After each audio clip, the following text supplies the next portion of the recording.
Sualımızda deyilir. ABCD kvadratının xaricinə çevrə çəkilmişdir.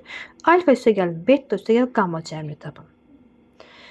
Bir şəkildən görürük ki, bu hissəyə bir K desək, BKS bucağı çevrənin daxil çəkilmiş bucaqdır. Yəni daxili bucaqdır. Biz də bilirik ki, bu BKS daxil çəkilmiş bucaq BC qövsünə söykənir. O zaman BC qövsünün uzunluğu nəyə bərabər? Olur 2 qamma. Çünki daxil çəkilmiş bucaq, yəni daxili bucaq söykəndiyi qövsün yarısına bərabərdir. Qammasa söykəndiyi qövs 2 qammaya bərabərdir.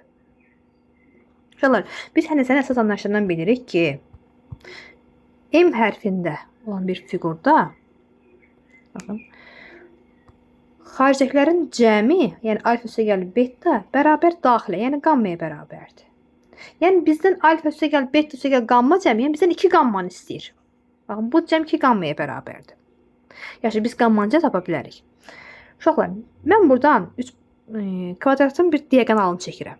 Biz də bilirik ki, kvadratın diaqonalı bucağın tənbələnidir. Yəni 90-lıq bucağı bölür 45-45-ə. Həmçinin burada